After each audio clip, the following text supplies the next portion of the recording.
আজব এক দেশ যেখানকার সেনাবাহিনীর মহিলাদের সামান্য ভুলের জন্য তাদেরকে কনকনে ঠান্ডায় অন্তর্বাস করা অবস্থায় ঘন্টার পর ঘন্টা দাঁড় করিয়ে রাখা হয়, কিংবা পুরো ইউনিফর্ম পরিয়ে 100 লাখ দৌড় পর্যন্ত করানো হয়। আর এই ধরনের শাস্তিগুলোর মধ্যে সবচেয়ে ভয়ঙ্কর শাস্তি হলো বরফ গলা ঠান্ডা জলে ঘন্টার পর ঘন্টা হাত চুবিয়ে রেখে তারপর সেই হাত দিয়ে ঠান্ডা লোহার রডকে শক্ত করে চেপে ধরা।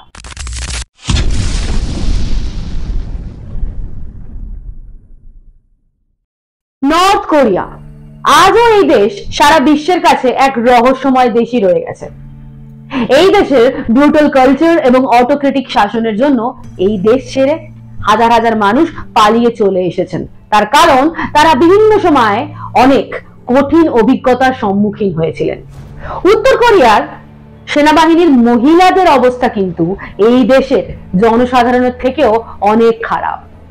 কিম জং উনের নির্দেশ অনুসারে এখানকার সমস্ত সাধারণ নাগরিকদের আর্মিতে জয়েন করা কম্পালসারি।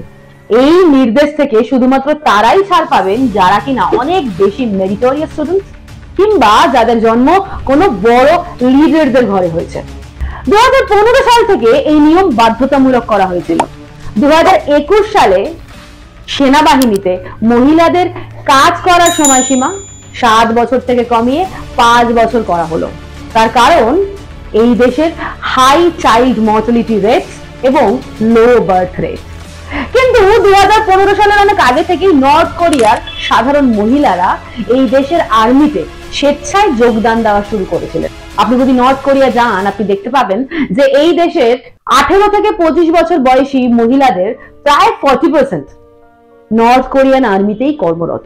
1994 থেকে 1996 অবধি নর্থ কোরিয়াতে যে বিশাল বড় দুর্ভিক্ষ দেখা গিয়েছিল, সেই সময় এই দেশের সেনাবাহিনীতে ইনসাফিসিয়েন্ট সোলজার থাকার কারণে এই দেশের সরকারকে অনেক সমস্যার সম্মুখীন হতে হয়েছিল। আর প্রবাবলি সেই সময় থেকেই উত্তর কোরিয়ার সেনাবাহিনীতে মহিলাদের নিয়োগ করানো শুরু হলো। অন্যান্য দেশের মতো এখানেও সোলজার হিসেবে সিলেক্ট হওয়ার পর মহিলাদের বিভিন্ন ফিজিক্যাল এবং মেডিকেল টেস্টের মধ্যে দিয়ে যেতে হয়। আর এই টেস্টগুলোতে পাস করার জন্য একটা অন্যতম ক্রাইটেরিয়া হলো কোন রকম কন্টাজিয়াস ডিজিজ থাকা চলবে না, যেমন ধরুন টিউবারকিউলোসিস কিংবা হেপাটাইটিসের মতো রোগ।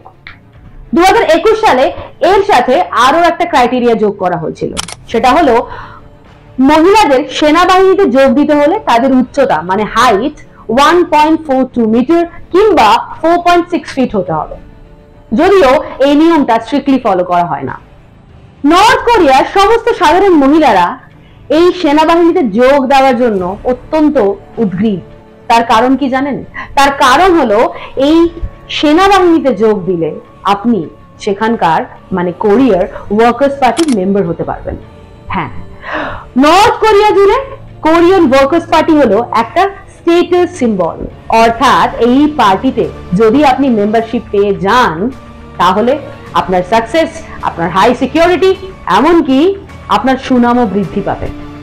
উত্তর কোরিয়ার সেনাবাহিনীতে যে সমস্ত হাই অফিসিয়ালসরা কাজ করেন তাদেরকে ভালো কোয়ালিটির ration, high salary package offer করা হয়, এমনকি তাদেরকে ভালো ভালো জবও পর্যন্ত অফার করা হয়।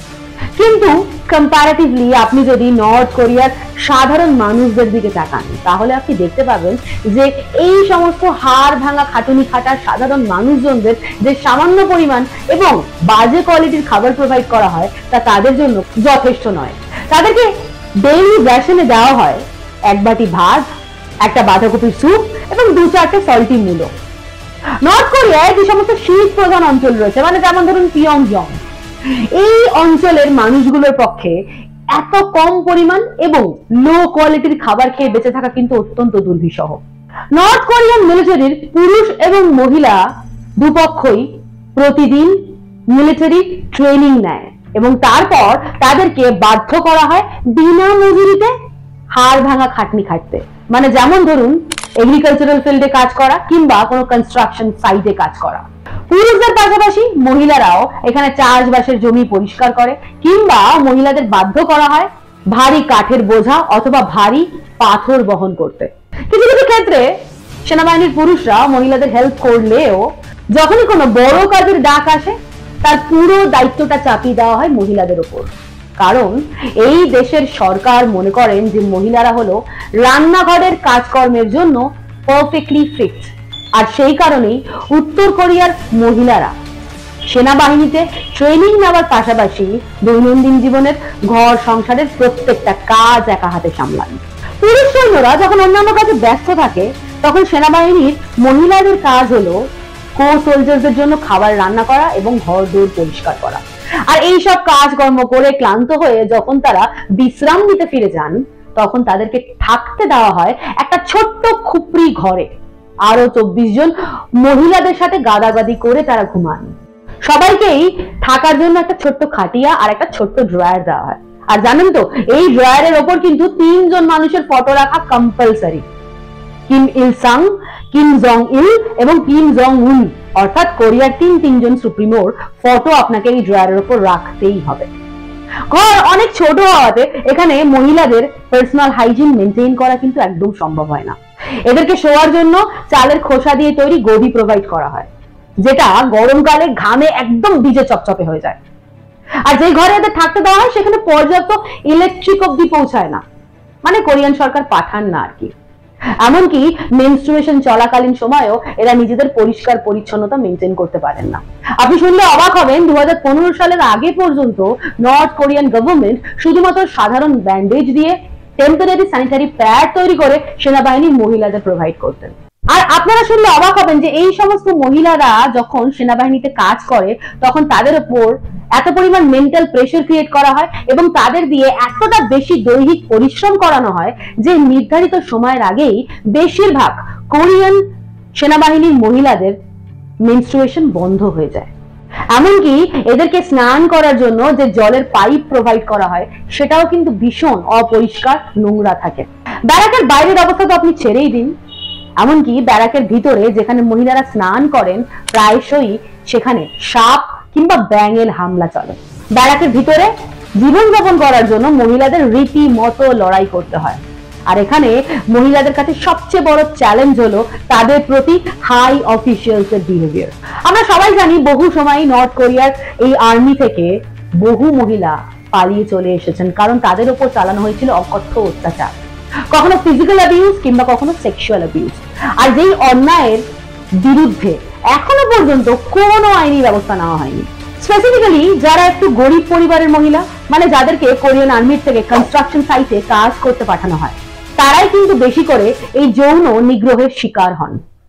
অনেক সময় সুযোগ পেলেও কোনো মহিলা এগিয়ে এসে এই অন্যায়ের বিরুদ্ধে প্রতিবাদ করেন না, কারণ তারা জানেন এরপর রিভেঞ্জ নেওয়ার নাম করে তাদের উপর কি পরিমাণে টর্চার চালানো হবে। নর্থ কোরিয়ান আর্মি থেকে পালিয়ে এসেছে এমন বহু মহিলা জানিয়েছেন যে কিভাবে কমান্ডার্সরা তাদেরকে তাদের ডিউটির পর ঘন্টার পর ঘন্টা আটকে রাখেন, কিংবা মেজর জেনারেলরা ম্যাল নিউট্রিশনের অজুহাতে ভুয়ো ফিজিক্যাল টেস্টের নাম করে তাদের শরীরের বিভিন্ন অংশ স্পর্শ করেন।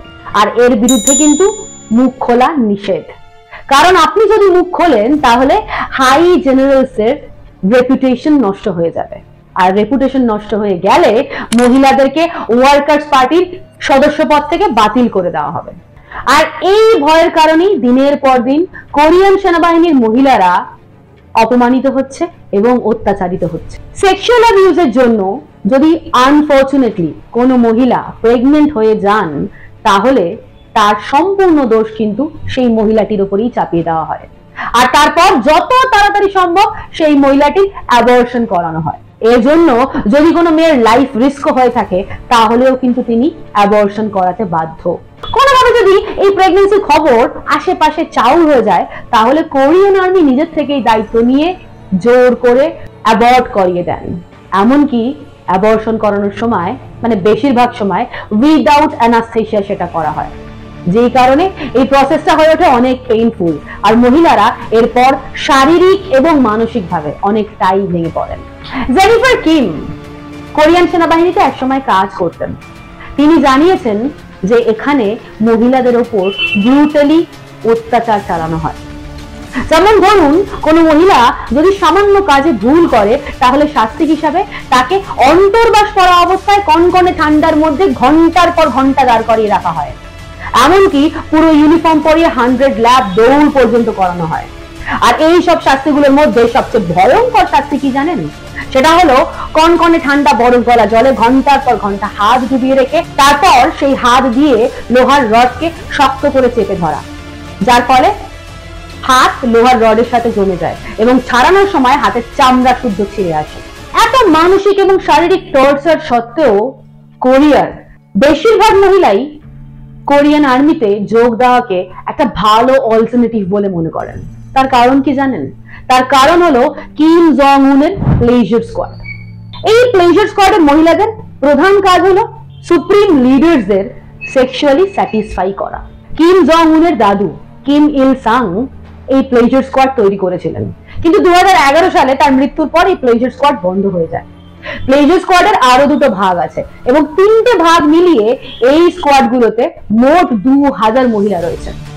প্লেজার স্কোয়াডের কাজ হলো ডাইরেক্টলি কিম জং উন এবং আদার সুপ্রিম লিডারদের সেক্সুয়ালি প্লেজার দেওয়া। হ্যাপিনেস স্কোয়াডের কাজ হলো সুপ্রিমোদের ম্যাসাজ প্রোভাইড করা এবং আদার রিল্যাক্সেশন প্রোভাইড করা। আর ডান্সিং এন্ড সিঙ্গিং স্কোয়াডের মহিলারা নাচ করে গান গেয়ে নেতাদের তুষ্ট করেন। তবে এই প্লেজার স্কোয়াডে যোগ দিতে গেলে কিন্তু মহিলাদের হাইট 165 সেন্টিমিটারের বেশি হলে চলবে না, কারণ তাদের সুপ্রিমো কিম জং উনের উচ্চতা কিন্তু 165 সেন্টিমিটারের অনেক কম। তিনি হাইটে শর্ট হওয়ার কারণে তার হয়তো কোনো ইনফেরিটি কমপ্লেক্স কাজ করে, যেই কারণে তিনি প্লেজার স্কোয়াডে এই নিয়ম তৈরি করে রেখেছেন। প্লেজার স্কোয়াডের মহিলাদের মূলত রাখা হয় প্যালেসে, কারণ তাদের কাজই হলো সুপ্রিম লিডারদের সাথে বিভিন্ন পার্টি অ্যাটেন্ড করা এবং তাদের সাথে সেক্সুয়ালি ইন্টারঅ্যাক্ট করা। কিম জং উন যখন ক্ষমতায় এসেছিলেন তখন শুরুর দিকে তিনি প্লেজার স্কোয়াড বন্ধ করে দিয়েছিলেন, কারণ তিনি তার বাবার সাথে যুক্ত কোনো নারীর প্রতি বিশ্বাস রাখতে পারছিলেন না। আর সেই কুকীর্তি ঢাকতে তিনি প্লেজার স্কোয়াডের সেই সমস্ত মহিলাদের সেই সময় $44,000 এবং হাউস হোল্ডের বিভিন্ন সরঞ্জাম গিফট করেছিলেন। কিন্তু 2015 সালে কিম জং উন পুনরায় চালু করলেন এই প্লেজার স্কোয়াড, অর্থাৎ তিনি তার ডমিনেশন অব্যাহত রাখলেন কোরিয়ান মহিলাদের উপর। আর একইভাবে দিনের পর দিন কোরিয়ান মহিলারা কিম জং উন তথা নর্থ কোরিয়ার সমস্ত সুপ্রিম লিডারদের কাছে দিনের পর দিন অত্যাচারিত, লাঞ্ছিত, নিপীড়িত হয়ে চলেছে। আজকে আমরা দাঁড়িয়ে আছি 21st সেঞ্চুরিতে, যেখানে সুনিতা উইলিয়ামস অলরেডি তিনবার স্পেসে পৌঁছে গেছে। 2024 এর প্যারা অলিম্পিক্সে ভারত মুঠো মুঠো মেডেল নিয়ে এসছে। আর সেই সময় দাঁড়িয়েও নর্থ কোরিয়ার মহিলারা ইকুয়ালি আমাদের মতো ক্যাপেবল হওয়া সত্ত্বেও, চতুর্দিক দশভুজার মতো সামলানো সত্ত্বেও তারা নীরবে পড়ে পড়ে মার খাচ্ছেন। জানাবেন আপনারা আজকের এপিসোড আপনাদের কেমন লাগলো। নর্থ কোরিয়ান সেনাবাহিনীর মহিলাদের সম্পর্কে যদি আরো কোনো ব্রুটাল ইনফরমেশন জানা থেকে থাকে, কমেন্ট করে আমাদের সাথে ভাগ করে নিতে ভুলবেন না। ভিডিওটাকে লাইক করবেন ভালো লাগলে, আমাদের সাপোর্ট করার জন্য আমাদের চ্যানেলটাকে সাবস্ক্রাইব করবেন। আবার দেখা হবে নতুন একটা এপিসোডে। আপনারা সকলে অনেক ভালো থাকবেন।